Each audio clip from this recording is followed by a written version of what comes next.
Olá, minha gente. Estamos começando mais um podcast Frente a Frente com Sidney Silva. Como a gente tem feito, estamos trazendo aí várias entrevistas, conversando com pessoas de Caicó, né, que têm assuntos importantes para tratar com a comunidade, seja daqui, seja do Seridó, do Rio Grande do Norte ou de qualquer lugar de onde você nos assiste. Hoje, vamos direto ao ponto, vamos bater um papo com o professor Augusto Maia, advogado e professor da Faculdade Caicoense Santa Terezinha, do curso de Direito, coordenador do curso de Direito dessa faculdade. Professor Augusto, obrigado por ter vindo hoje ao nosso podcast. Sidney, eu que agradeço a você, né, por me convidar para participar desse projeto tão bonito, Frente a Frente com Sidney Silva, que está iniciando, mas é um projeto que, apesar de estar no seu início, já é algo que a gente vislumbra uma grandeza, né, uma longa vida aí pela qualidade, pela sua competência, pela sua dedicação, e eu estou muito satisfeito e feliz de estar aqui. Obrigado, viu? Muito bem, vamos lá. Professor, quem é Augusto Maia e como surgiu a vocação, sua vocação para o direito, especialmente para o direito eleitoral? Olha, é muito difícil falar da gente, né? Assim, eu acho que essa é uma pergunta, talvez seja a pergunta mais difícil de hoje. Quando você pede para alguém falar, por exemplo, quem é Sidney Silva? Eu sei lhe dizer aqui de qual, quem é Sidney, né? O que é que eu acho de Sidney, o que ele faz, mas falar sobre a gente é sempre mais difícil. E na verdade eu não gosto de falar muito de mim, não, mas eu sou de Caicó, né? Nasci em Caicó, me criei aqui, trabalho aqui também, né? Tendo atividades profissionais em outros lugares também. Sou advogado, sou professor da Faculdade de Direito e ao longo da minha vida, veja só, eu nunca pensei que um dia eu fosse cursar direito, nunca pensei que um dia eu fosse me formar em direito, nunca pensei que um dia eu fosse me tornar advogado e nunca pensei que um dia eu me tornasse professor. As coisas na minha vida aconteceram mesmo, acredito eu, por desígnios de Deus, porque por plano de pensar assim, eu vou ser isso, né? Eu gostaria muito, aquele romantismo que às vezes a gente exerce quando é criança, eu quero ser advogado quando crescer, eu quero ser médico quando crescer, né? O que é que você quer ser quando crescer?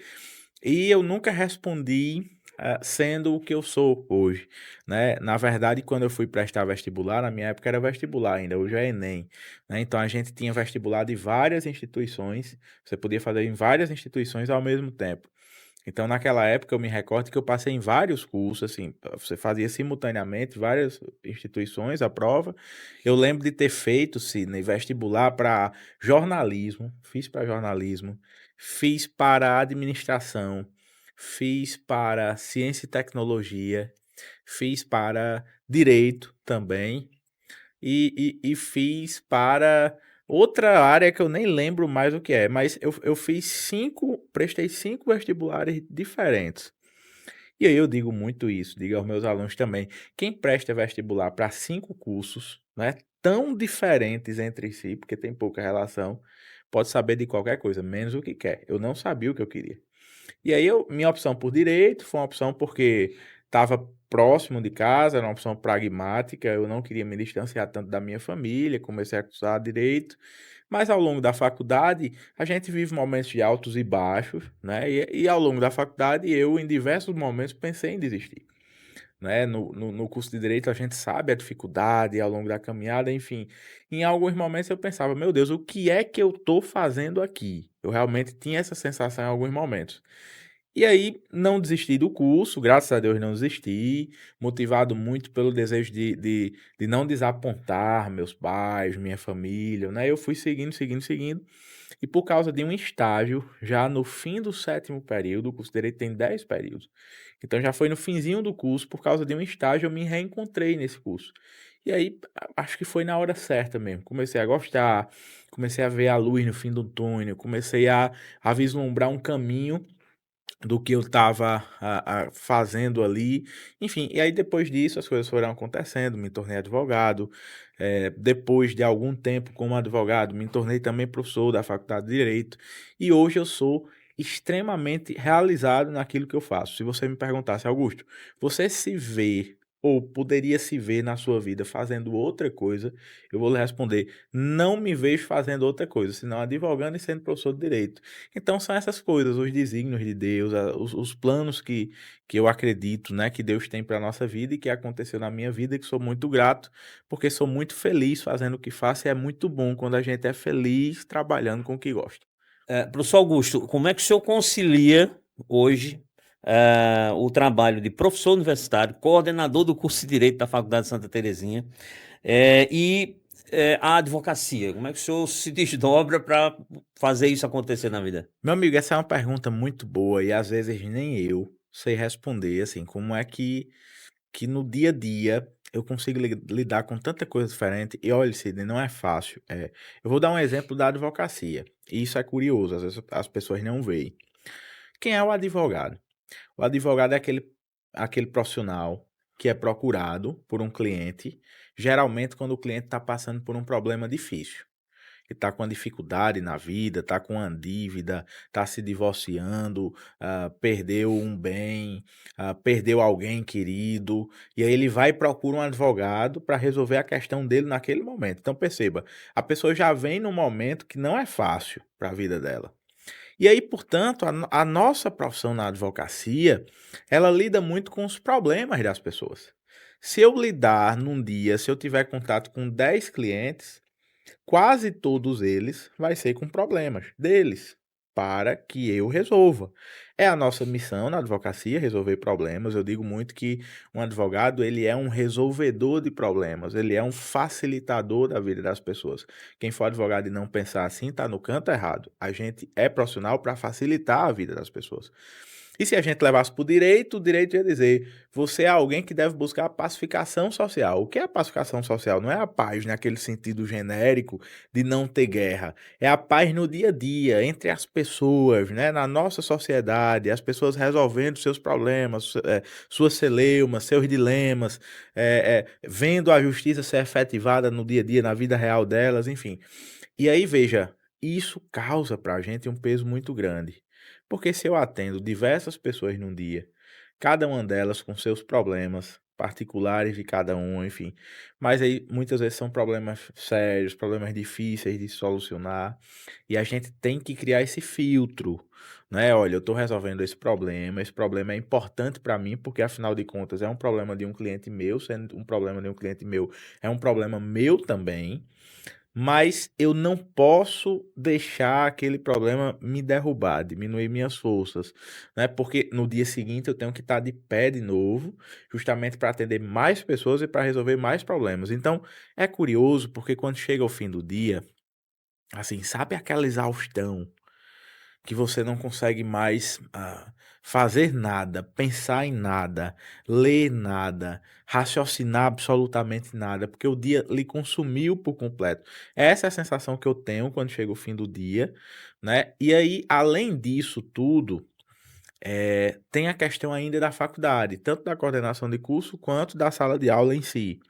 Mas eu acho que as coisas se complementam, né? A advocacia é uma profissão muito dinâmica, ela permite que a gente esteja advogando em vários lugares ao mesmo tempo, sem a necessidade da sua presença física. Então, isso é importante porque nos permite esse jogo de cintura de adequar suas demandas. E a sala de aula, eu acho, Sidney, que a sala de aula veio para me completar no seguinte sentido: eu sinto que minhas energias se renovam no ambiente da sala de aula. É na sala de aula onde o meu cansaço vira descanso. É na sala de aula onde minhas ideias elas são renovadas. É a sala de aula que me esforça para melhorar como profissional, não só como professor, mas também como advogado. É a sala de aula que nos dá a possibilidade de sair da zona de conforto, de ver coisa diferente, de ver gente diferente, de estudar coisa nova, de descobrir assuntos que realmente vão fazer a diferença no dia a dia profissional, da advocacia também. Então eu acho que eu consigo dar de conta disso porque uma coisa vai complementando a outra.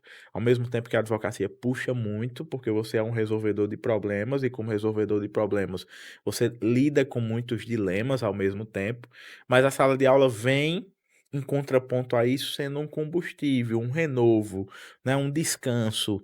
E aí eu consigo efetivamente dar de conta, né? Pensando nisso, vendo essa sua resposta, eu lhe pergunto o que é que lhe motiva, em sala de aula, formar bons profissionais, para atuar no direito ou cidadãos mais conscientes do papel do direito? Sidney, veja só, se você pegar o mapa mundi, o mapa do planeta, o globo terrestre, se você pegar o globo, você vai girar ele aqui. Gire o globo e olhe as civilizações que deram certo, as sociedades que deram certo, os países que se desenvolveram, os lugares, as cidades de todo o planeta que hoje estão dando certo, né? Estão a pleno vapor. Todos esses lugares, eles podem ser nos mais diversos recantos, podem ser completamente diferentes, podem ser ter suas histórias, culturas, particularidades, mas todos esses lugares têm algo em comum, que é o sucesso na educação. Nenhuma sociedade no planeta Terra jamais deu certo sem educação. Veja só, a gente está em Caicó e muita gente compara Caicó com Patos. Isso é uma comparação histórica que a gente tem aqui. As pessoas dizendo, Patos era do tamanho de Caicó e agora é uma cidade muito maior, não sei o que e tal. Mas perceba, o que é que alavancou o crescimento de Patos? A educação, a força da educação, a potência da educação, né? Patos hoje é um polo acadêmico, um polo educacional, um polo de ensino superior, um polo destacado, que agora inclusive tá para ser sede de um instituto federal. A reitoria de um novo instituto federal na Paraíba vai ser em Patos, então isso demonstra a importância da educação nas cidades que dão certo, mesmo no nosso Nordeste. Então, o que é que me motiva, né, a tentar ser um professor cada dia melhor, a tentar cada vez mais ajudar mais alunos a crescerem, a serem grandes profissionais, porque nenhum lugar deu certo sem educação eficiente. E eu tenho a esperança, eu tenho o sonho que o meu lugar no mundo dê certo. A gente está no Seridó. Eu quero que o Seridó dê certo. Eu quero que o Seridó se desenvolva. Eu quero que Caicó cresça cada vez mais. É isso que faz brilhar os nossos olhos como seridóenses. É que nosso lugar no mundo tenha destaque. E não tem como nosso lugar no mundo ter destaque senão pela educação. É por isso que eu tento formar bem. É por isso que a gente tá nessa luta que muitas vezes, né, não deixa tantas glórias, mas é necessária. Por quê? Porque eu sei que lá na frente as futuras gerações vão precisar de profissionais capacitados para resolverem seus problemas, para promoverem justiça, para fazerem as pessoas, né, com suas empresas, com seus negócios, com suas vidas se desenvolverem.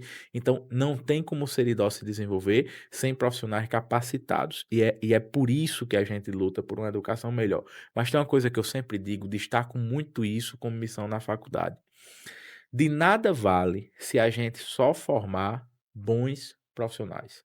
Óbvio que o nosso foco deve ser muito em formar bons profissionais, mas isso seria muito pouco se a gente não tiver a capacidade de desenvolver um ensino humanizado que conecte os alunos com as pessoas, com a sociedade, sobretudo aquela parcela da sociedade que mais precisa para que a gente possa, além de bons alunos, formar bons Tadeu, sempre cidadãos, pessoas boas que vão, a partir das suas profissões, conseguir mudar o dia a dia, a realidade do seu bairro, da sua rua, da sua comunidade, da sua família. Eu sou uma pessoa que foi transformada pela educação. E eu tenho um desejo que cada pessoa, cada aluno com quem eu tenho contato, possa ter a sua vida transformada com a educação, como eu tive a minha. então é os 2, tanto um bom profissional quanto um Um cidadão, cidadão, exatamente. eh, Porque se você for só um bom profissional e você não for um bom cidadão, e quando eu digo o que é um bom cidadão? Um bom cidadão é uma pessoa que vai procurar fazer um bem, é uma pessoa que vai procurar ver o crescimento das outras pessoas, é uma pessoa que vai se preocupar com o social, com o coletivo e não somente consigo mesmo. Isso é o que eu considero um bom cidadão. E aí, se eu tiver um bom profissional, mais um bom profissional, tecnicamente, mas que engana as pessoas, mas que participa de falcatruas, mas que não tá nem aí para o coletivo, para o lugar onde ele vive. Então, assim, eu tenho um profissional técnico muito competente, mas aquele profissional técnico não é um bom cidadão. E nós não construiremos uma sociedade desenvolvida, uma sociedade boa para se viver somente com técnicos competentes. Nós precisamos de técnicos competentes, mas mais do que isso, que eles tenham competência também de serem pessoas boas, né? Porque aí nós conseguiremos nos desenvolver coletivamente, enquanto sociedade, né? Enquanto município, enquanto região, enquanto estado, enquanto país. Muito bem, vamos. Doutor Augusto Maia, ele é professor, como a gente já está dizendo, advoga em várias áreas, mas parece que enveredou bem pela área do direito eleitoral, né? Vamos fazer algumas perguntas também voltadas para essa questão do direito eleitoral. Doutor Augusto, o direito eleitoral ele costuma ganhar destaque apenas nas eleições, no período de eleições, que é de 2 em 2 anos no Brasil, né? Por que ele é tão importante mesmo fora do período eleitoral? E por que acontece essa. É só por causa de que é de 2 em 2 anos e está todo mundo na disputa que ele ganha destaque? Sim, excelente pergunta. Inclusive, é um fato curioso na minha vida. Eu sempre fui uma criança que gostou muito de eleição, né? Quando chegava uma eleição, não é, as candidaturas, os santinhos, os adesivos, então eu enfeitava minha bicicleta, eu saía na rua com meus amigos, a gente ia ver aquele movimento, aquela coisa, e aquilo de certa forma, sabe, enchia os olhos de criança. E aí eu fui crescendo, depois me formei, enfim, e a gente vai desenvolvendo a atividade profissional. E eu percebi que o direito eleitoral era um direito vital, era um ramo do direito muito importante para a sociedade. E que na nossa região nós ainda tínhamos poucos profissionais que trabalhavam efetivamente dedicados a essa área, que tinham expertise, que tinham um aperfeiçoamento, uma especialidade nessa área, né? Que levassem isso a sério, com dedicação, com afinco. E aí você deve se lembrar, alguns anos atrás, não precisa a gente ir muito atrás na história, era muito comum os políticos na nossa região, em qualquer eleição, eles iam buscar advogados eleitoralistas lá fora. Eles iam buscar em Natal, eles iam buscar na Paraíba, eles iam buscar em Mossoró. Poucas eram as campanhas que nós tínhamos profissionais da nossa terra atuando nas eleições da nossa terra. Mas porque o nosso povo, né, os nossos profissionais não eram competentes? Não, de maneira nenhuma. Mas porque os nossos profissionais, né, não se interessaram tanto por aquela área. E o direito eleitoral é tão importante que ele exige um aperfeiçoamento, um aprofundamento, que você seja especialista naquilo, porque, Sidney, as consequências do direito eleitoral, elas são muito sérias, elas são muito gravosas para uma pessoa. É como se você pegasse um médico, veja só, o médico é um profissional da medicina, portanto, ele tem capacidades técnicas para atender urgências, emergências, em relação a uma pessoa, né? A pessoa passou mal, ele vai atender, ele tem. Mas suponha que uma pessoa precisa fazer uma cirurgia no joelho. E aí, para fazer uma cirurgia no joelho, você chama o médico. Ortopedista? Não, vamos supor, você chamaria o médico do coração, que é o Sim, cardiologista, certo. né? Se você. O cardiologista, ele vai saber abrir o joelho da pessoa, vai saber dar ponto, vai, não sei o quê, vai ter as noções ali? Vai, porque ele é um profissional da medicina. Mas a chance dele errar é muito alta, porque ele é um profissional do coração e não do joelho. E se ele errar, as consequências para a vida daquela pessoa são muito graves. Assim é o direito eleitoral. Você pode ser advogado, advogar em outras áreas e advogar muito bem, ser muito competente. Mas o direito eleitoral é uma área muito específica, cheio de peculiaridades, cheio de prazos próprios, cheio de regras próprias. E aí você vai mexer com o direito eleitoral sem ter especialidade naquilo e pode causar um dano muito grave para as pessoas, para os partidos, para os políticos que estão envolvidos. Então, minha entrada, meu ingresso no direito eleitoral foi também nesse sentido, né? De tentar mostrar que nossa região ela poderia ter aqui profissionais capazes, competentes, qualificados, né? Que pudessem dar conta das eleições aqui perto de nós, né? Porque é a gente, afinal de contas, que conhece a realidade. É a gente que sabe como é as campanhas, como são as campanhas, é a gente que conhece a sociedade. Então, muitas vezes, vê um profissional de fora, sem nenhum demérito, com maior respeito, mas o profissional de fora, ele não tem o conhecimento da realidade local que nós temos. E na eleição, você sabe disso, né? As pessoas que estão nos assistindo sabem. Muitas vezes, o conhecimento da realidade local é até mais importante do que as questões técnicas.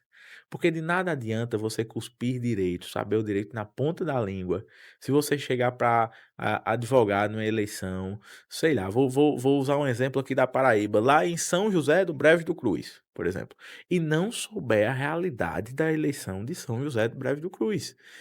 Isso é vital, isso é importante, né? E aí quando você pergunta assim, a importância do direito eleitoral, ou como o direito eleitoral é perene, não só na eleição, as pessoas acham muito que as eleições elas acontecem só naquele período ali, que nós temos as passeatas, as carreatas, a propaganda na TV, na internet, no rádio, enfim. Aquele momento é uma etapa da eleição, que a gente chama de propaganda eleitoral. Ela sempre começa no dia 16 de agosto do ano da eleição e vai até o dia da eleição, né? A eleição de primeiro turno é sempre no primeiro domingo de outubro, né? Nesse ano de 2026, a eleição vai ocorrer no dia 4 de outubro. Esse ano de 2026, inclusive, é um ano que nós estamos comemorando 30 anos da urna eletrônica no Brasil. Então, esse é o período da propaganda eleitoral, que os candidatos podem pedir voto, podem fazer movimentação, as pessoas podem ir para as ruas, mas é só uma etapa do processo eleitoral. Por exemplo, antes dele, nós temos os registros de candidatura, que vão de um período até o dia 15 de agosto. Antes do registro de candidatura, nós temos as convenções, que acontecem sempre no período de 20 de julho a 5 de agosto do ano da eleição. Antes das convenções, nós temos o período da pré-campanha, que não tem uma data certa para começar, começa desde o primeiro ato que a pessoa se intitulou como pré-candidata, como aquela que tem desejo de disputar um cargo, mas vai até a data da convenção, né? Aí, antes da pré-campanha, nós tivemos uma outra eleição anterior, e aí a eleição não acaba com a votação, com o seu voto na urna eletrônica, porque depois do seu voto tem a proclamação dos resultados, depois da proclamação dos resultados, nós temos a diplomação dos candidatos eleitos, depois da diplomação dos candidatos eleitos, nós temos a posse. E mesmo depois da posse, as ações eleitorais continuam rodando, porque o processo eleitoral não para. Por exemplo, agora mesmo, em dezembro, no final do ano do judiciário, eu estava ainda atuando em casos das eleições de 2024, as eleições municipais de 2024, né? Nesse ano de 2026, nós vamos para a eleição de 2026 e eu tenho casos ainda sendo julgados das eleições de 2024. Nós temos no Rio Grande do Norte diversos casos ainda tramitando, de cassação de prefeitos, de cassação de vereadores, de questionamento de diversas condutas eleitorais dos candidatos, eleitos ou não, em todo o estado, seja em Caicó, seja em qualquer cidade do estado. E isso ainda tá lá rodando e tem que ter profissionais trabalhando nisso, juízes, assessores, promotores e advogados. Então, o direito eleitoral, ele vai muito além do que as pessoas pensam que vai, e ele tem consequências muito mais danosas do que as pessoas imaginam. Eu vou lhe dar um último exemplo aqui com relação a isso, para você ver a gravidade.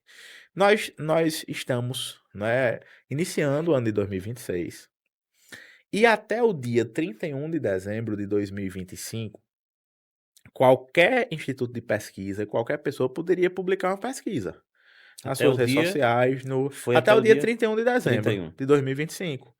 Você podia livremente publicar aqui no seu podcast, uma pessoa poderia, lá na rede social dela, uma rádio poderia divulgar uma pesquisa eleitoral sem nenhum registro.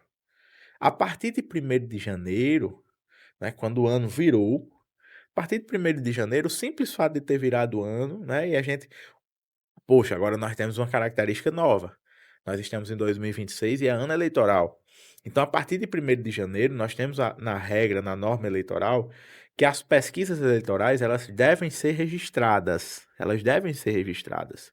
Precisa de registro no TRE antes de divulgar uma pesquisa. Então, ninguém mais, nem particular, nem empresa, nem blog, nem rádio, nem jornalista, nem podcast, nem ninguém pode divulgar uma pesquisa eleitoral esse ano, de qualquer lugar, sem registro na Justiça Eleitoral. Se você divulgar uma pesquisa sem registro na Justiça Eleitoral, sabe qual é o valor mínimo da multa? R$ 53.000. Sabe qual é o valor máximo da multa? R$ 106.000. Aí você vai se perguntar, Augusto, mas em que é que isso impacta na minha vida? Imagine você, Sidney, você está num grupo de WhatsApp.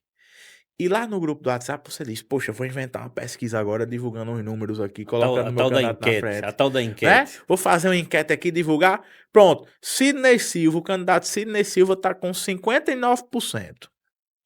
Aí você começa a divulgar, começa a se espalhar nos grupos.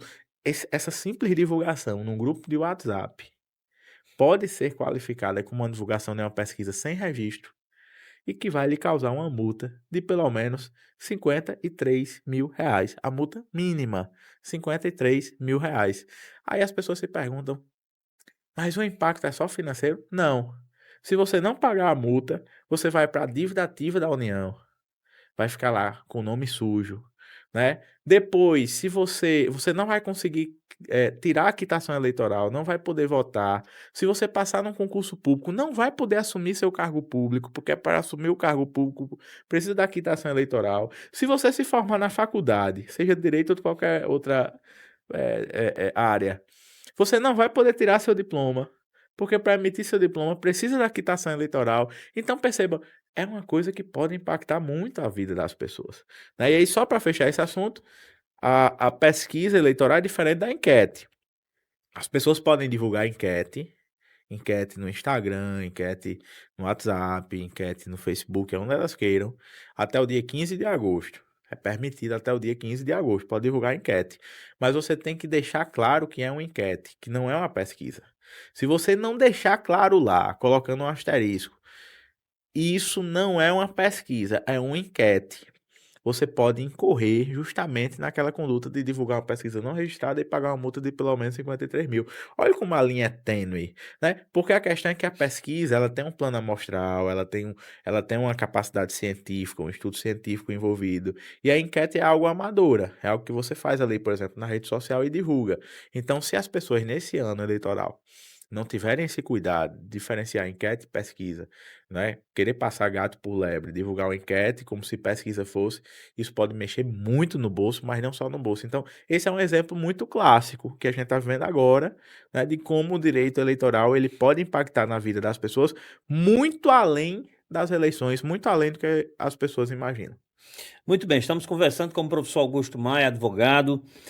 Outra pergunta ainda nessa área do direito eleitoral, professor, é o seguinte: quais são os erros mais comuns, um ou dois ou três que o senhor possa apontar aí para a gente, cometidos por pré-candidatos e candidatos que acabam gerando problemas na justiça eleitoral?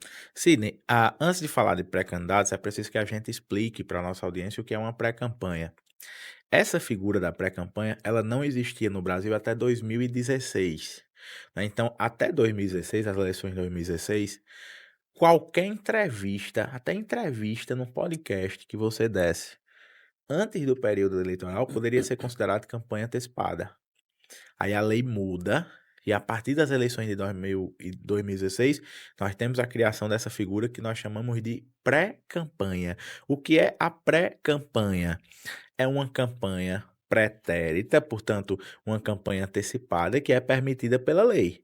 Eu tenho uma campanha antecipada que não é permitida pela lei, e eu tenho uma campanha antecipada que é permitida pela lei, que é a pré-campanha.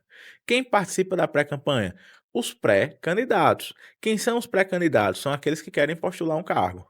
Então, se a pessoa chegar aqui e disser, eu vou disputar a eleição de deputado estadual no ano de 2026, você é um pré-candidato. Porque você está dizendo, olha, eu pretendo disputar a eleição.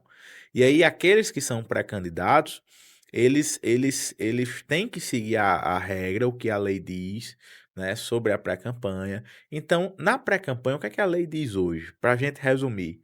Basicamente, óbvio que nós temos exceções, diferenças, né, que elas se aplicam a diversos momentos, mas basicamente para as pessoas entenderem. Aquilo que pode durante a campanha, pode na pré-campanha.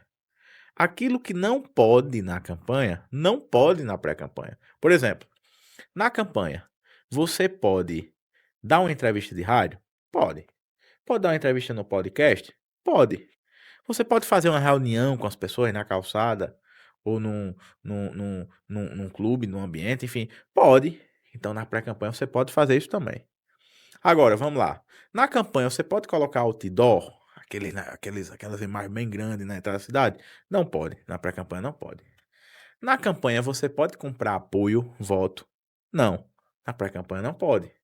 Na campanha, você pode xingar as pessoas, mentir sobre as pessoas? Não, a lei não permite. Por mais que muita gente faça, mas a lei não permite. Na pré-campanha, você também não pode. Esse é o raciocínio. Qual é a diferença maior entre pré-campanha e campanha? É o pedido de voto. Porque na pré-campanha, você não pode, sob hipótese alguma, pedir voto. Você não pode, sob hipótese alguma, dizer que é candidato.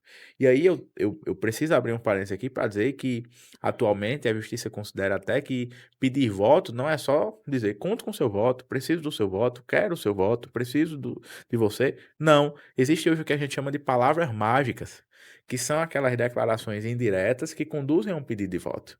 Por exemplo, a justiça já julgou, até no Rio Grande do Norte mesmo, que expressões como conto com você, preciso da sua ajuda, preciso de você, são palavras mágicas que, no fim das contas, se identificam como pedido de voto.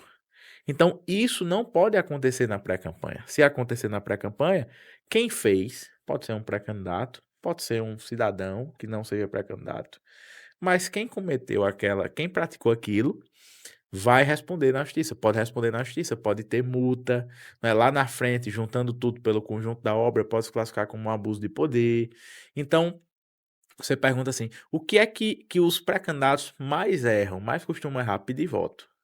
Parece uma coisa assim elementar, que é o que você sabe, olha, eu digo muito a eles, olha, não peça voto, não diga que é candidato, você é pré-candidato e você não pode pedir voto às pessoas, mas é o erro mais comum que é cometido pelas pessoas, é pedir voto. E aí vamos pros pingos nos is mesmo. Se vocês perguntarem assim, poxa, mas é tão difícil, como é que o pré-candidato vai se colocar numa entrevista para ele não incorrer nesse erro, nessa prática, né, de propaganda antecipada, de campanha antecipada, de conduta vedada, enfim.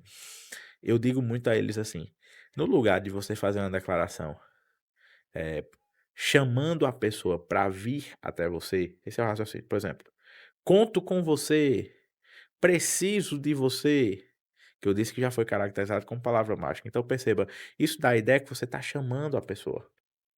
Faça o caminho inverso, saia daqui ao encontro das pessoas. Por exemplo, estamos juntos, estou com vocês, estou ao lado de vocês. Perceba que ele faz um caminho inverso, ele não chama ninguém para cá, ele que vai, ele que se coloca, ele que sai do lugar dele para onde as pessoas estão. Isso nem a lei, nem a justiça considera como pedido de voto ou como campanha antecipada. Então você tem condição de ser pré-candidato, de levar as suas propostas, de conceder entrevistas, de colocar para as pessoas saberem suas plataformas, suas ideias, sem ter que pedir voto e sem infringir a lei. Professor, a gente sabe que a gente está hoje num mundo muito digital, né? As pessoas usam muito as redes sociais e tal. Isso. É, Pro bem e pro mal. pro bem e pro mal, exatamente. Qual é do seu ponto de vista, né, o principal desafio do direito eleitoral diante das redes sociais e da desinformação, a chamada fake news? Sidney, nós temos hoje, eu digo muito isso já desafiou a Justiça Eleitoral em 2024, com menos intensidade. A Justiça Eleitoral não foi capaz de dar de conta desse problema. E minha preocupação é que se não deu de conta em 2024 com a tecnologia que estava disponível lá, nós podemos ter um problema ainda maior em 2026, com a tecnologia muito maior que nós temos em 2026, que nós não tínhamos em 2024. Porque isso é curioso, como a tecnologia Avança ela está rapidamente. avançando de forma tão rápida, abrupta, que surge um aplicativo, um programa novo, uma tecnologia nova, que ontem a gente não sabia, hoje já existiu, já faz diferença, milhões de pessoas já estão usando. É uma coisa assim. E aí eu acho que a grande questão que desafia hoje, não só o direito eleitoral, mas a democracia brasileira, e que vai causar um impacto profundo nas eleições, se chama inteligência artificial. A inteligência artificial hoje é uma ferramenta excelente para ajudar as pessoas, para ajudar as campanhas, para ajudar a sociedade, mas também, ao mesmo tempo, que ela pode ser utilizada para fazer o bem, ela pode ser utilizada para fazer o mal, e muito mal. Essa é a nossa preocupação. E aí você veja que hoje, eu confesso a vocês, eu tenho dificuldade. Quando eu estou lá, por exemplo, no Instagram, passando no Instagram, olhando as postagens, tem algumas postagens que eu tenho dificuldade de saber se aquilo é real ou se aquilo é inteligência artificial. Muitas vezes a gente não consegue discernir se é real ou se não é. Imagine para, por exemplo, pessoas menos instruídas, ou pessoas que lidam menos com redes sociais e que têm maior dificuldade de saber se aquilo é real ou não. E aí, de repente, eu posso fazer um vídeo, Sidney Silva falando uma coisa que ele nunca falou na realidade. É um vídeo de inteligência, é uma montagem, é um vídeo que é o que a gente chama no direito eleitoral de deepfake, né? É uma montagem feita de alguém, por exemplo, o Sidney, fazendo alguma coisa que ele nunca fez, mas é tão real que você pensa que é ele mesmo. Inclusive, você está falando aí, eu estou me lembrando aqui, vendo já na minha cabeça uma imagem aqui. Por exemplo, um candidato está em plena campanha para governo do estado, quem está às portas, né? Por exemplo. Isso. Aí o candidato opositor está lá com as suas ideias e tal, debatendo e tudo mais. Aí alguém faz uma imagem, um vídeo do candidato opositor daquele outro, dizendo que está apoiando ele, desistiu da candidatura e está apoiando ele. Daqui que ele prove que não foi ele quem disse, o estrago já está feito, porque muita gente viu e acreditou. E essa é a maior dificuldade, porque assim, quando a gente tem a vida real, a vida como ela é, não é? O ano, os meses, os dias. Se você tiver um dano, alguém sofreu um dano por causa da inteligência artificial, ok, é um dano que pode ser grave, é uma coisa que vai causar um impacto na vida da pessoa, mas é algo que você vai poder consertar. A eleição, ela tem um detalhe, porque a eleição ela tem ali ela é um tiro curto de 45 dias. Nós já tivemos uma época que as eleições eram 120 dias, depois elas passaram a ser 90 dias, e agora as eleições têm apenas 45 dias. Por exemplo, as eleições de 2026, elas vão, o primeiro turno ele vai começar dia 16 de agosto e vai terminar dia 4 de outubro, perdão. Dia 4 de outubro. 16 de agosto a 4 de outubro. Então é um período muito curto. Sidney, se você perder uma semana de campanha, já é algo muito importante, relevante para a campanha. Porque uma semana dentro de 45 dias é muita coisa. Então você imagine, se você tiver um vídeo ali mentiroso, falso, uma deepfake, uma montagem, e a gente sabe que hoje com os grupos de WhatsApp, com o advento, o estouro das redes sociais, as coisas se espalham assim, num piscar de olhos, num estalar de dedos. E você vai ter que acionar a justiça vai ter que proferir uma decisão, a decisão vai ter que. ah, a justiça vai ter que intimar as pessoas que têm que cumprir aquela decisão. Aquelas pessoas vão ter o prazo para cumprir a decisão, vão cumprir a decisão, sendo que a gente já vive numa cultura que você sabe que aquilo que rebaixa, né, aquilo que publica algo mentiroso tem uma repercussão muito maior do que a repulsão da verdade. Então, essa é a nossa preocupação. Porque talvez o tempo da justiça não esteja alinhado com o tempo das eleições. Talvez o tempo que a lei está dando para isso, para a resolução desse problema, não seja aquele tempo necessário para repor a verdade, para mostrar às pessoas que aquilo é mentira. E aí, de repente, alguém fez um vídeo falso de você, divulgou hoje, a justiça veio, tirou do ar, mandou a plataforma, tirou do ar, e aquela coisa toda, e de imediato a pessoa já pode aqui lançar outro. E a gente vai começar do zero de novo, aquele ciclo. Então, acho que hoje esse é o elemento mais perigoso nas eleições brasileiras e é um elemento que vai precisar de muito cuidado e de muita atenção, não só da justiça eleitoral, mas de todas as instituições, porque a inteligência artificial, mal utilizada, ela pode causar um grande estrago nas eleições e na vida das pessoas.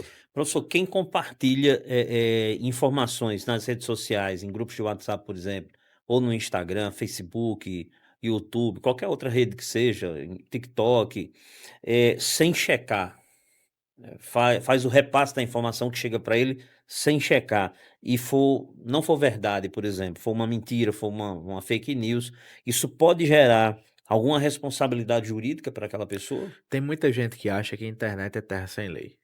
Inclusive, tem pessoas que têm uma personalidade por trás da tela, né? Ela é uma pessoa por trás da tela, e na vida real ela é outra pessoa. Então a internet cria até personalidades diferentes. E as pessoas se acham na internet. A internet ela vocalizou, óbvio, os desejos, os anseios das pessoas, as coisas boas da vida, mas também as coisas ruins. A internet deu voz a uma série de pessoas mal intencionadas, ou uma série de pessoas que não fazem nenhum discernimento antes de divulgar, de propagar, de compartilhar qualquer conteúdo. E aí, quando a gente pensa que a internet é terra sem lei, é onde nós estamos redondamente enganados.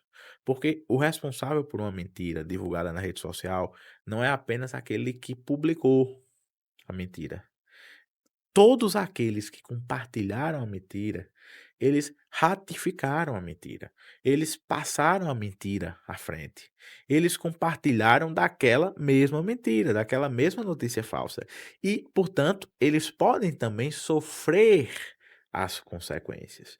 O fato de alguém compartilhar uma postagem que é de outra pessoa, foi outra pessoa que postou e você só compartilhou. O fato de você só ter compartilhado não lhe exime de qualquer culpa ou responsabilidade. Pelo contrário, você é tão responsável quanto porque você disseminou aquela informação falsa na internet. Então, toda essa cadeia de disseminação de informação, notícia falsa, ela pode ser responsabilizada, seja na justiça, seja na polícia, porque a gente não pode esquecer que, em que pese de se falar em eleições, mas nós temos os crimes contra a honra, por exemplo, calúnia, injúria, difamação, né, que você comete contra a honra de alguém. E eles podem ser classificados também envolvendo fatos eleitorais. Então, seja na polícia, seja na justiça, quem compartilha a notícia falsa, igualmente é quem posta, pode também sofrer as consequências. Muito bem, estamos conversando com o advogado e professor Augusto Maia. Vamos voltar para a educação, e aí principalmente na educação jurídica agora, professor. Como o senhor avalia o ensino jurídico hoje no interior do estado do Rio Grande do Norte? Sidney, esse é um tema muito difícil de se lidar, porque educação também não é fácil. Não é fácil formar pessoas. Não é fácil lutar para que as pessoas tenham um futuro melhor a partir da educação. Não é fácil lutar para que a educação transforme vidas. Quem é professor sabe das dificuldades de ser professor. Quem é aluno sabe das dificuldades de ser aluno. Portanto, quem está inserido no sistema educacional sabe também as dificuldades de estar ali. É, e aí a gente tem um universo também muito grande, muito dinâmico de perfis de alunos, de perfis de pessoas, né? Nós temos alunos de classes sociais diferentes, de pensamentos políticos diferentes, de realidades completamente distintas. Nós temos alunos que vêm de cidades de fora muito distantes e retornam logo depois da aula. Nós temos alunos que trabalham o dia inteiro e precisam ir para a aula de noite e o tempo que tem para estudar é na madrugada. Então, o professor que está na sala de aula, ele precisa também desenvolver uma metodologia que contemple não só uma parte dos alunos, mas que consiga contemplar o máximo possível de alunos, para que a sala de aula ela possa ter o seu potencial explorado, corretamente explorado. Então, esse é o primeiro ponto. Lidar com a educação não é fácil, né? Nós temos muitas dinâmicas completamente diferentes que causam um impacto óbvio. E aí, nós também não podemos esquecer que estamos vivendo um período. Aliás, esse período já começou tem um tempo, né? A gente talvez esteja vivendo agora as consequências desse período de expansão do ensino superior no Brasil, né? Talvez ali 2008 em diante tenha sido bom dessa expansão do ensino superior. E perceba, antigamente as pessoas tinham muita dificuldade para se formar, E hoje as pessoas são capazes de encontrar uma faculdade em cada esquina. Isso é um dilema. Não estou dizendo que isso é um problema. Estou dizendo que é um dilema, né? E por que que é um dilema? Porque é um fato, né? Hoje, da mesma forma que você encontra na esquina um supermercado, um bar, enfim, um órgão público, você encontra também uma faculdade, né? Com formatos diferentes. Tem aquelas presenciais, tem aquelas EAD, tem aquelas semipresenciais, enfim. E aí, qual é o nível de educação, de qualidade de ensino que essas instituições estão trazendo para as pessoas?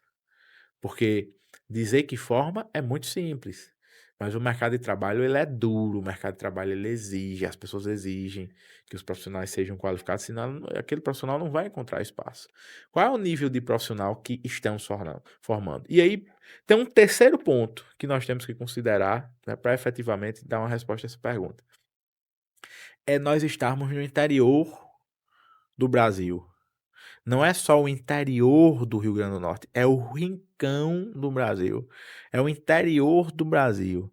Nós estamos numa região semiárida, uma região para onde os recursos sempre foram mais difíceis, uma região que já lida com inúmeros problemas advindos das questões de seca, de estiagem, enfim, de clima. E para nós, o processo educacional, ele sempre chegou depois do que vinha da capital. Essa é a realidade. Historicamente foi assim. Então nós temos que lidar com essas três questões. O dilema de fazer educação, mas de fazer a educação bem, com a quantidade de instituições que hoje nós temos, e fazer a educação bem no interior do Brasil. Então perceba só o tamanho da bronca que nós temos, né? Mas aí veja, nós temos instituições no Rio Grande do Norte mesmo, no interior do Rio Grande do Norte, em Caicó, nós temos instituições muito sérias, públicas ou privadas, instituições que praticam o ensino de qualidade, né, que realmente entregam uma qualidade de ensino aos alunos. Óbvio que problema toda instituição vai ter.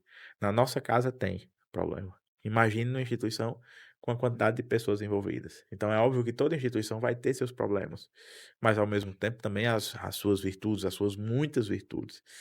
E eu vejo hoje que, em que pese, né, as exceções, as más exceções, porque nós temos muita coisa ruim por aí, né, isso não se pode negar, mas nós vivemos um bom momento no ensino jurídico, pelo menos no Rio Grande do Norte, no interior do Rio Grande do Norte. Perceba, Cid.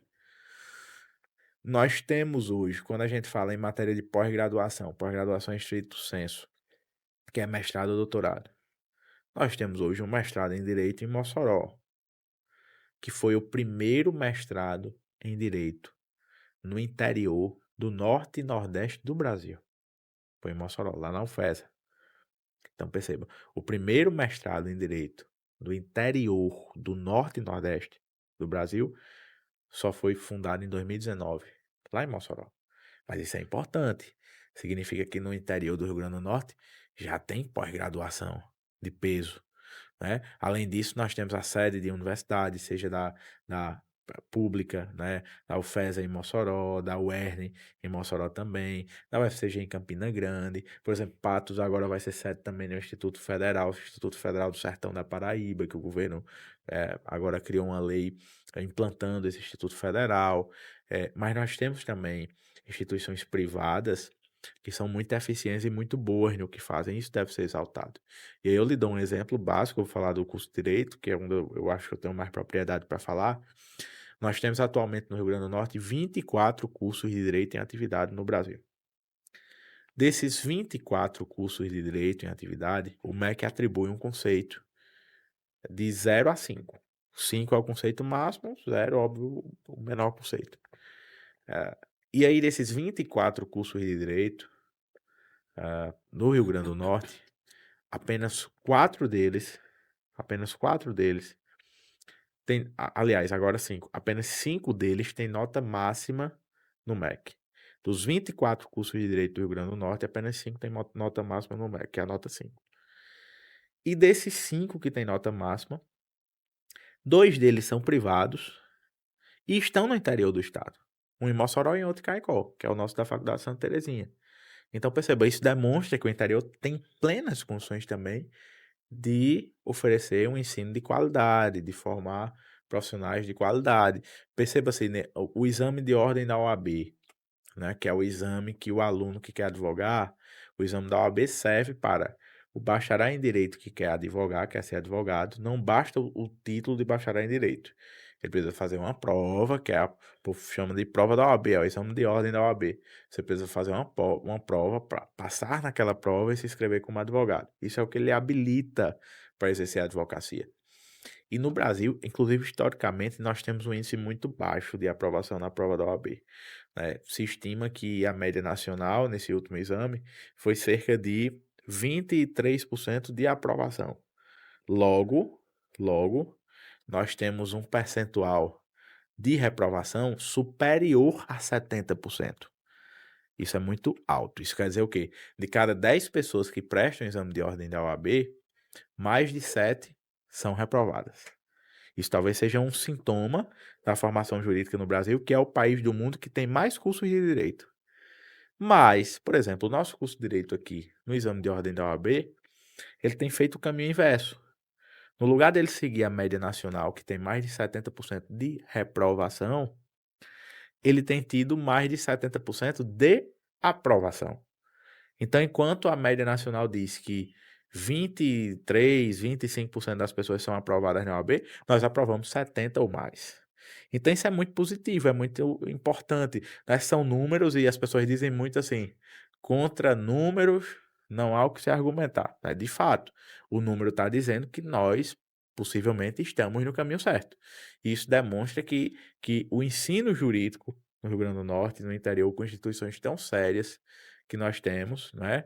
Apesar das exceções ruins, isso é importante dizer, mas nós temos instituições muito sérias. Então ele tem seguido um bom caminho e tem dado passos largos e tem construído um bom momento e nós vivemos um bom momento, né, no direito. Hoje, qualquer cidade da nossa região, por exemplo, São João do Sabugi, né, por exemplo, Ipueira, por exemplo, é, Cruzeta. As pessoas dessa cidade reflitam. Há 10, 15 anos atrás, quem eram os profissionais do direito formados nas suas cidades? São João do Sabugi, Poeira, Cruzeta, Acari.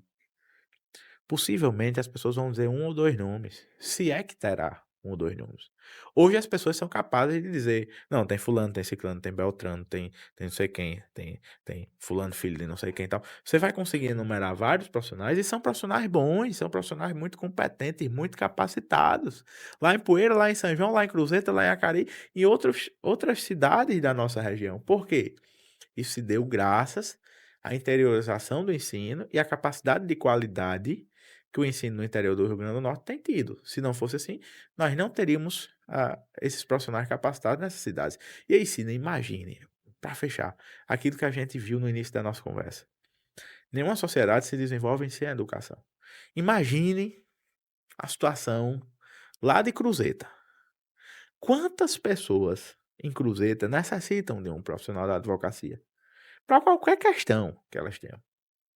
Imagine a dificuldade de um profissional de Cruzeta que precisa de um advogado ter que se deslocar para Caicó, ter que se deslocar para Currais Novos, ter que se deslocar para Natal. Até o contato é mais difícil com o seu advogado. E hoje essas pessoas têm profissionais bons lá. Então imagine que isso dá uma qualidade de vida melhor para as pessoas, é igual a médico. Até um tempo atrás, aqui em Caicó mesmo, quando a gente precisava de um médico especialista bom, nós tínhamos que recorrer a Natal. Hoje nós temos quantos e quantos especialistas bons nós temos aqui em Caicó, sem ter que viajar, sem ter que ter uma distância tão grande. Então, quer dizer, isso se deve à boa interiorização do ensino. É esse o quadro que eu vejo atualmente. Muito bem, vamos seguindo. Em meio a tudo isso que o professor falou, eu ainda me lembro de tempos em tempos aparece um seridoense, um caicoense ou um seridoense que seja, que se destaca muito, não só no âmbito municipal, estadual, regional, falando de Nordeste, mas nacionalmente, e no direito principalmente, eu me lembro muito de Amaro Cavalcante, que é aqui de Jardim de Piranhas, né? e que foi um grande jurista nesse país, Um dos um dos maiores. maiores, reconhecidíssimo em vários lugares. No Rio de Janeiro nem se fala, que é para onde Isso, ele foi, né? isso. Tem o Fórum Amaro Cavalcante em Caicó, né? Tem o fórum, tem o nome dele, né? O nome dele Isso. está lá no Fórum Amaro Cavalcante. Enfim, sempre a gente, ao longo da história, se a gente olhar, a gente percebe que o povo daqui desse lugar, de tanta dificuldade, que tira leite de pedra todo dia, né? É muito esforçado, é muito interessado em querer alcançar alguma coisa na vida, em chegar em algum lugar na vida. Sidney, veja só, até bem pouco tempo eu dava aula em turmas de primeiro período de direito também. E os alunos chegam novinhos, tal, muitos deles imaturos, chegam na sala de aula, muitas vezes não sabem nem o que é que se discute no curso de direito. E aí eu sempre fazia uma pergunta assim: quem foi Amaro Cavalcante? E, para minha não surpresa, ninguém ou quase ninguém sabia responder. E eu dizia assim: não é admissível que você seja estudante de direito no Seridó e não saiba quem foi Amaro Cavalcante. Como você disse, Amaro Cavalcante nasceu em Jardim de Piranhas, na época que Jardim de Piranhas era ainda distrito de Caicó. Sim. Então ele é um caicoense jardinense, né, que se formou em direito, que cresceu na área jurídica, é um dos maiores juristas da história do Brasil. Amaro Cavalcante exerceu cargos políticos diversos, né, inclusive com maior notoriedade no Rio de Janeiro. Ele chegou a ser ministro, inclusive, do Supremo, exerceu cargos em cortes internacionais de justiça, enfim. Então, é um cearense muito Veja o destacado tamanho desse e homem, as né? pessoas não sabem. Por exemplo, aqui em Patos, nasceu o maior constitucionalista da história do Brasil, cujo nome é Paulo Bonavides, que tinha uma fazenda aqui em São João do Sabugi. Muita gente não sabe, ele vinha para São João do Sabugi quase todo mês, porque ele tinha uma fazenda lá, de Patos, viveu no Ceará a vida toda, e é um dos maiores constitucionalistas do mundo, e o maior do Brasil, sem nenhuma dúvida. É unanimidade, né? Faleceu recentemente, é unanimidade, Paulo Bonavides, e é um nome nosso, sertanejo, próximo. Então, às vezes, a gente pensa assim, para ter sucesso na minha profissão, eu vou precisar ir embora. Infelizmente, muita gente ainda pensa assim. E óbvio que nós temos as realidades distintas, mas esses números nos mostram, são do direito, servem para quem é do direito, mas também para quem não é. Que é possível fazer sucesso, crescer na sua profissão também no interior. Que essas portas estão abertas hoje com a internet ainda mais do que antes.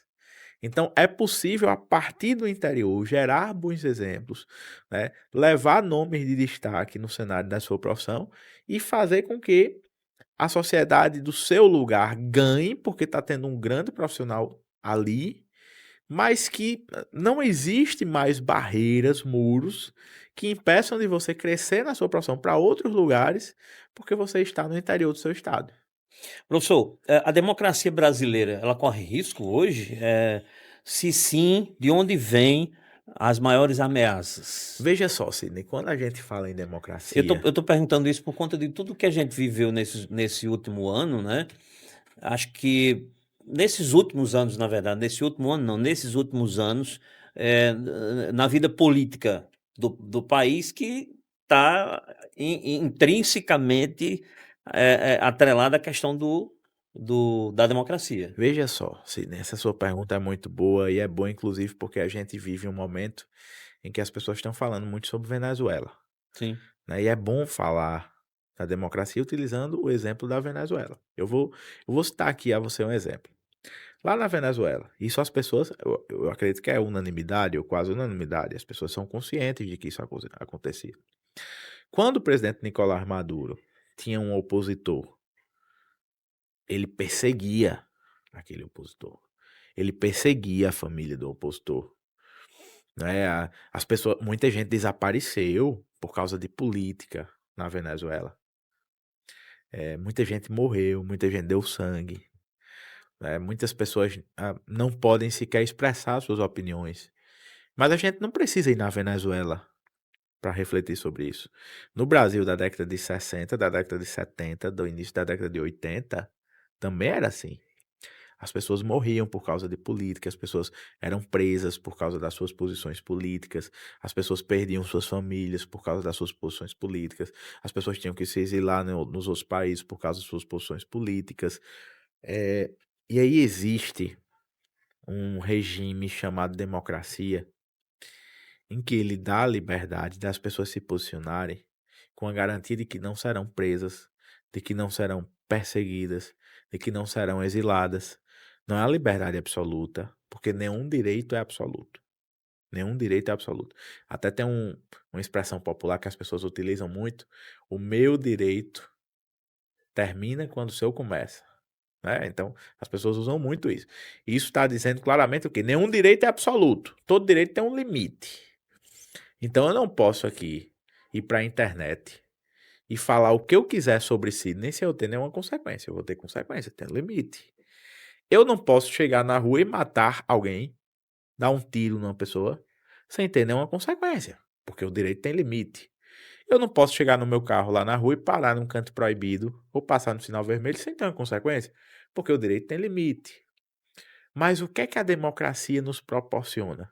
O exercício dos direitos com liberdade, com os seus limites, óbvio, isso é importante para qualquer convivência em sociedade, mas com liberdade. Eu posso falar, eu posso expressar minha opinião, eu posso publicar meus pensamentos, eu posso me opor a alguém, eu tenho um sistema de justiça que tem devido processo legal, né? Eu posso me reunir com as pessoas na rua, enfim, isso é a democracia que proporciona.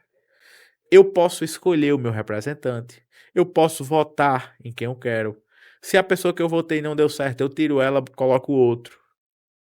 Isso é a democracia que proporciona. Eu posso discordar do político, eu posso falar dele na rede social, eu posso dizer que ele é incompetente, que o mandato não está bom. Isso é a democracia que proporciona. Então, o que é a democracia? Então, é o grande regime das liberdades, com seus limites, mas das liberdades.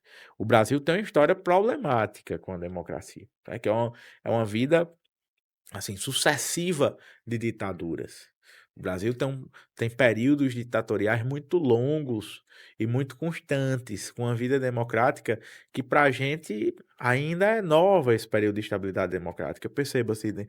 Uma pessoa com 30 e poucos anos é uma pessoa que ainda vai aprender muito na vida, né? Óbvio, ela comete muito erros. Nossa democracia é como uma pessoa de 30 e poucos anos. Nossa democracia ela começou em 88. De 88 para cá, nós temos o quê? A democracia vai completar 38 anos.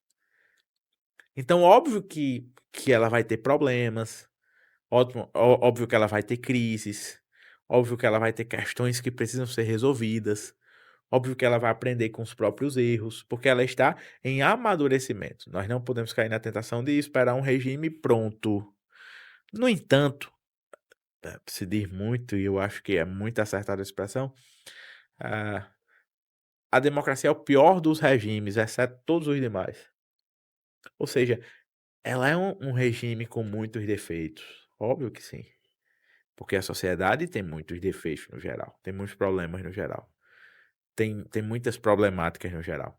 Mas ela é o melhor regime de todos, porque é aquela que dá a oportunidade de as pessoas exercerem com a liberdade as suas vidas. E aí, se você me pergunta, você acha que a democracia brasileira ela está em perigo? Eu acho que a democracia brasileira está em perigo. Independentemente de questões partidárias, de lado A, de lado B, eu acho que a gente tem inclusive que parar com essa dualidade de pensar, se Augusto não concorda com o lado A, é porque ele é do lado B. Se Augusto não concorda com o lado B, é porque ele é do lado A. Não. Eu posso discordar do lado A sem ser do lado B e vice-versa. Eu posso não ter lado nenhum e posso ter. Isso a democracia proporciona, né? Mas acho que a democracia está em crise porque tem muitas pessoas que hoje não compreendem a sua importância. Quando a Constituição brasileira, ela foi promulgada em 88, a Constituição da Esperança, a Constituição Cidadã, a Constituição que veio depois de mais de 20 anos de ditadura, uma ditadura com muitas mortes, com muito sangue, assim, com repressão muito alta, e a Constituição quis ali abarcar todo mundo para dizer, o Brasil agora é um país livre. Então a Constituição ela prometeu comida a quem tinha fome, a Constituição prometeu moradia a quem não tinha casa, a Constituição prometeu emprego a quem estava desempregado, a Constituição prometeu renda a quem não ganhava nada, Saúde, né? Saúde, educação. educação, trabalho, enfim. E alguns autores até falam, são as promessas não cumpridas da Constituição. Então, quando a gente vê a nossa sociedade hoje, e assim, tanta gente passando fome, tanta gente sem emprego, né? Tanta gente sem casa, muita gente se pergunta assim, que regime é esse? Né? Mas perceba o quanto de avanços nós tivemos e estamos tendo ao longo desse tempo. Agora mesmo eu falei aqui que o povo de Cruzeta, de São João de Ipueira, nem sonhava ter um advogado lá. Estou falando de advogado, mas é simbólico. Pode ser um médico, pode ser um enfermeiro, pode ser um jornalista, pode ser, enfim. É, são coisas boas da sociedade que está avançando, que está aprendendo com seus erros, né? Mas hoje muitas pessoas, infelizmente, elas não têm a noção da importância da democracia.